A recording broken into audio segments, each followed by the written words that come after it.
My family told me not to come to Christmas because I brought drama, so I sent them one message that shut them down forever.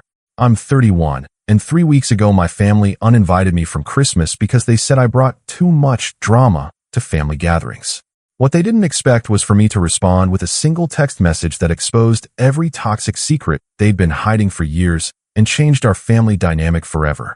My name is Gabriel, and this is about how I learned that sometimes the person labeled as the problem is actually the only one telling the truth.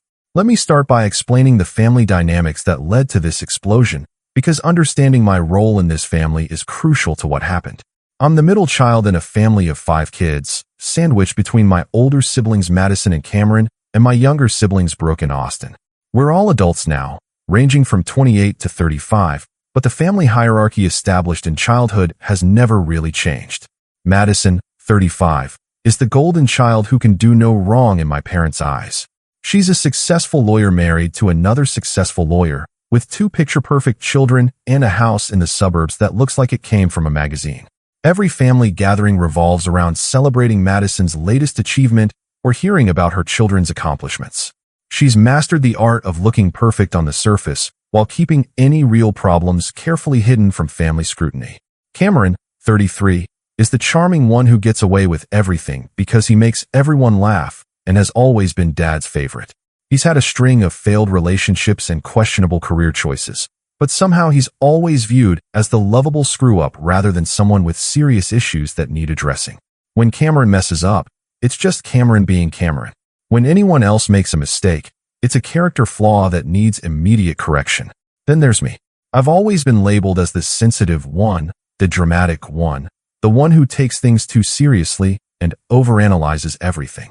According to my family, I'm the one who brings tension to gatherings by asking uncomfortable questions or refusing to pretend everything is fine when it clearly isn't. I'm the family member who notices when people are unhappy, when relationships are struggling, when someone's behavior is affecting everyone else. Brooke, 29, learned early that staying quiet and agreeable was the path to family acceptance. She never rocks the boat, never challenges anyone, and has perfected the art of changing the subject when conversations get difficult. She's become an expert at reading the room and redirecting attention away from anything that might cause conflict. Austin, 28, is still treated like the baby of the family despite being a grown man with his own apartment and career. He gets away with being irresponsible because everyone still sees him as the youngest, and his opinions are often dismissed as immature even when they're completely valid. My parents, Helen and Richard, have spent decades managing the family image rather than addressing actual problems. They're the type of people who believe that if you don't talk about issues, they don't exist. Their parenting philosophy seems to be based on maintaining the appearance of a happy, successful family rather than fostering genuine emotional health and honest communication. They accuse me of bringing usually involves me pointing out uncomfortable truths that everyone else pretends not to see. Like when I mentioned that Cameron's drinking was getting out of control after he showed up drunk to Austin's college graduation 3 years ago. Or when I asked why Madison's husband never speaks to anyone at family gatherings and always looks like he'd rather be anywhere else. Or when I suggested that maybe we should address the fact that Dad has been having obvious affairs for years while Mom pretends not to notice. According to my family, these observations make me a troublemaker who can't just enjoy family time without creating problems. According to me, they make me the only person willing to acknowledge reality instead of participating in elaborate pretense. The tension had been building for months leading up to this Christmas confrontation. Every family gathering seemed to follow the same exhausting pattern. Everyone would pretend everything was perfect. I'd notice something that clearly needed addressing, and then I'd be blamed for creating drama when I brought it up instead of continuing the charade. The breaking point came at Austin's birthday dinner 6 weeks ago. We were all gathered at an expensive restaurant, going through the motions of celebrating, when Cameron showed up obviously intoxicated. Not just tipsy from a drink or two, but genuinely drunk in a way that made him loud, inappropriate, and embarrassing to be around. He was making crude jokes that made the waitstaff visibly uncomfortable, talking loudly about personal family business that other diners could hear, and at one point he knocked over a full glass of red wine that spilled all over Austin's girlfriend's white dress. Everyone just sat there acting like this was normal behavior, making awkward jokes and trying to redirect his attention to keep him from getting worse. When Austin's girlfriend excused herself to go clean up in the bathroom, I could see she was upset and embarrassed. That's when I said something that apparently crossed an invisible family line. Cameron, you're drunk and you're ruining Austin's birthday. Maybe you should call an Uber and go home. The table went completely silent. Not because what I'd said was unreasonable or untrue, but because I'd acknowledged out loud what everyone else was determined to ignore. Cameron got defensive and belligerent, launching into a rambling speech about how I was always judging him and how he was just trying to have fun at his brother's birthday dinner. Mom immediately started making excuses about how he'd had a particularly stressful week at work and was just blowing off steam. Dad changed the subject to sports with the kind of aggressive enthusiasm that made it clear the conversation was over. But the damage was done. According to my family, I was the one who had made the evening uncomfortable by attacking Cameron instead of just letting him continue his drunken performance while everyone pretended not to notice. Madison pulled me aside after dinner and delivered what she clearly thought was sage wisdom about family dynamics. Not everything needs to be addressed, Gabriel. Sometimes it's better to just let things go for the sake of family harmony. Cameron wasn't hurting anyone. But what about Austin's sake? What about his girlfriend's embarrassment? What about the fact that Cameron clearly had a drinking problem that was getting progressively worse? Those concerns apparently mattered less than maintaining the comfortable illusion that everything was fine. The pattern repeated itself relentlessly at every subsequent family gathering.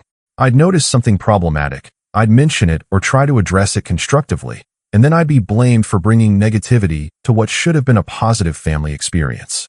It was like being punished for having functioning eyes and a working conscience. At Madison's daughter's birthday party, I suggested that maybe Cameron shouldn't be drinking around the kids after he'd already had several beers before noon. I was told I was being controlling and judgmental.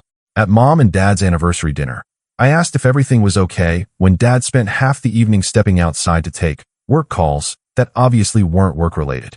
I was told I was being paranoid and creating problems where none existed. 3 weeks ago, the situation reached its inevitable conclusion when Mom called me to discuss Christmas plans. The conversation started normally enough, with her asking about my schedule and whether Christina would be joining us for dinner. Gabriel, your father and I have been talking, and we think it might be better if you don't come to Christmas this year, she said in that carefully modulated tone she uses when she's trying to sound reasonable while saying something completely unreasonable. I was so shocked that I didn't respond immediately. In 31 years, I'd never been uninvited from a family gathering. It's just that every time we get together as a family, there seems to be some kind of conflict or tension, she continued, as if she was explaining something obvious.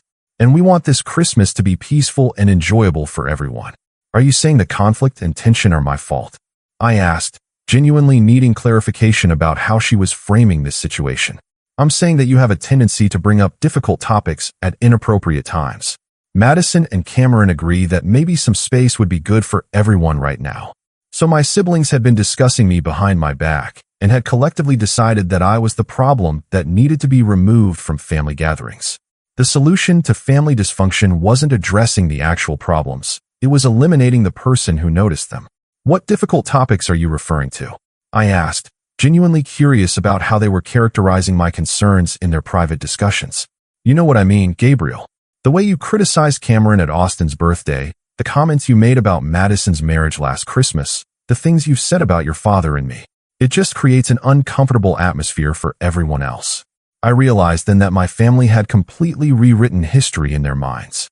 My attempts to address real, observable problems had been reframed as me being difficult and dramatic for no reason other than personal dysfunction.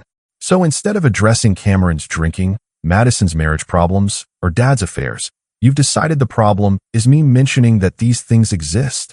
See, this is exactly what I'm talking about, Mom said, her voice getting sharper. You can't just let things be. Everything has to be a crisis with you. After I hung up the phone, I spent hours questioning myself. Maybe they were right. Maybe I was too sensitive, too quick to notice problems, too unwilling to just go along with family denial for the sake of keeping everyone comfortable. But then I started thinking about the specific incidents they were referring to, and I realized something crucial. I hadn't been creating drama. I'd been responding to drama that already existed, but that everyone else was determined to ignore. I decided to write a message that would finally force them to confront the difference between acknowledging problems and causing them. That's when I decided to write the message that would change everything forever. I spent hours crafting it, making sure every word was accurate and every accusation was something I could back up with specific examples that everyone in the family had witnessed. I wasn't going to let them paint me as the crazy one anymore. If they wanted to exclude me from Christmas for bringing drama, I was going to show them what that drama actually consisted of versus what they were choosing to ignore. The message I sent to the family group text was longer than anything I'd ever posted, but every line felt necessary. Since I've been uninvited from Christmas for bringing drama to family gatherings, I want to clarify what that drama actually consists of. Apparently, I'm dramatic for mentioning that Cameron has been showing up drunk to family events for over a year and needs help. I'm dramatic for noticing that Madison's husband looks miserable at every gathering and wondering if their marriage is okay. I'm dramatic for acknowledging that Dad has been having affairs for years while Mom pretends not to know about them. But none of you seem to think it's dramatic when Cameron actually shows up drunk and makes everyone uncomfortable.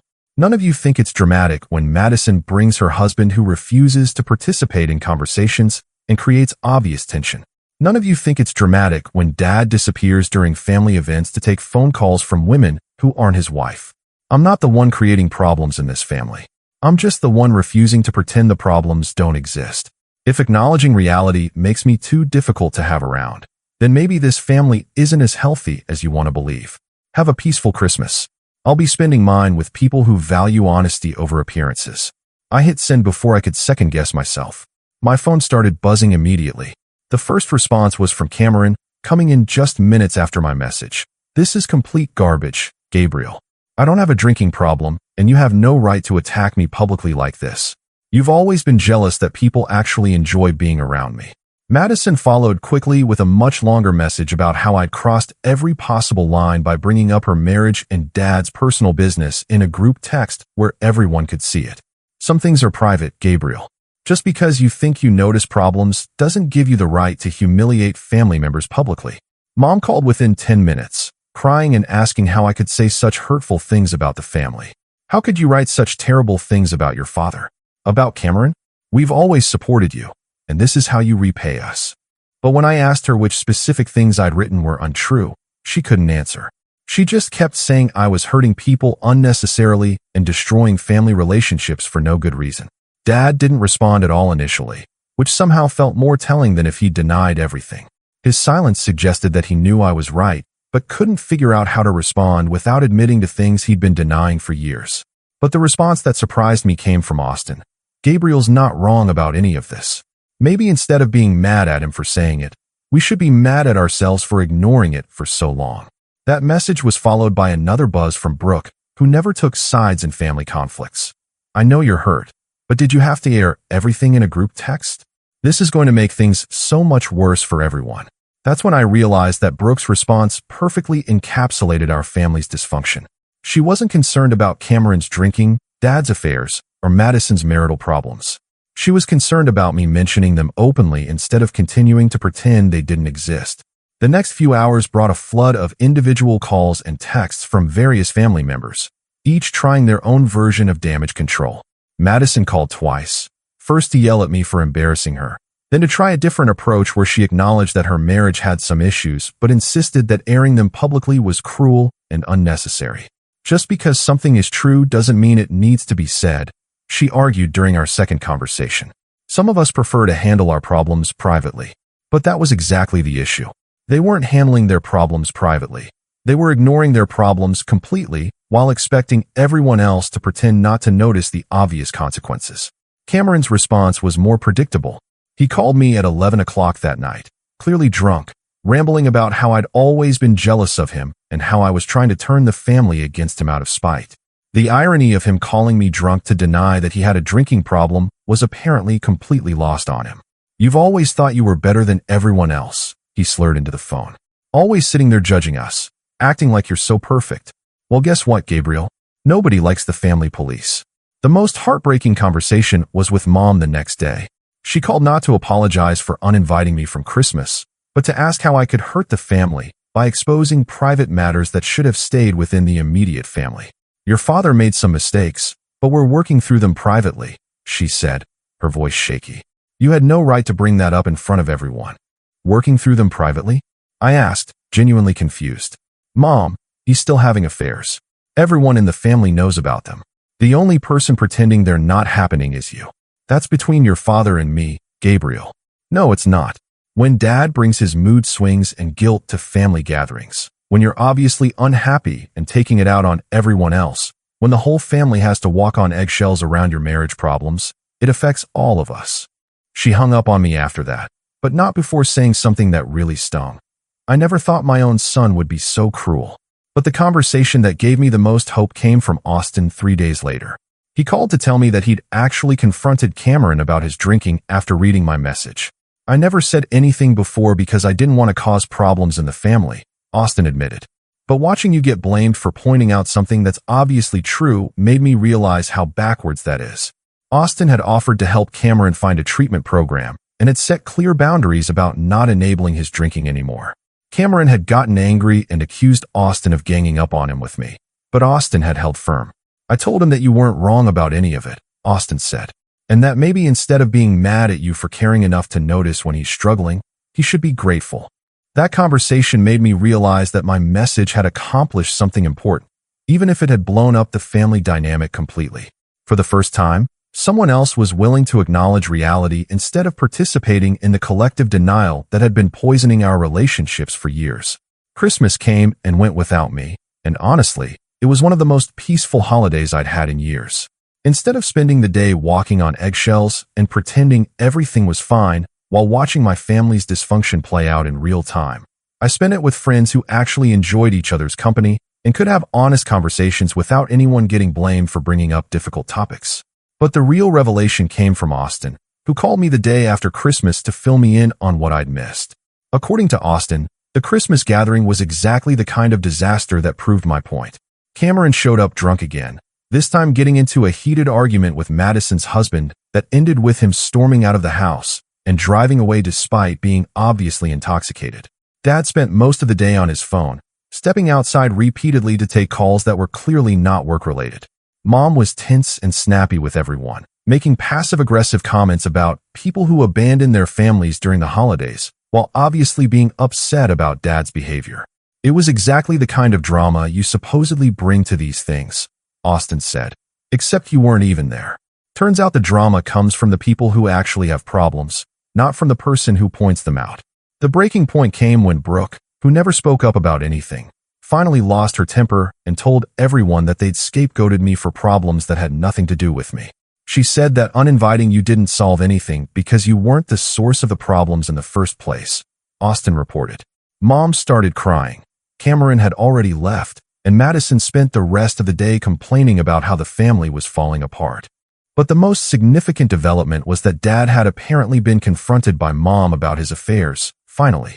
The conversation had happened in their bedroom, but Austin said he could hear raised voices and crying through the walls. I think your message forced them to finally have conversations they've been avoiding for years, Austin said. It's messy and uncomfortable, but at least it's honest for the first time. 3 days after Christmas, I got an unexpected text from Madison. Can we talk? I owe you an apology. When we met for coffee, she looked exhausted and defeated in a way I'd never seen before. The perfect facade she'd maintained for years seemed to have cracked completely.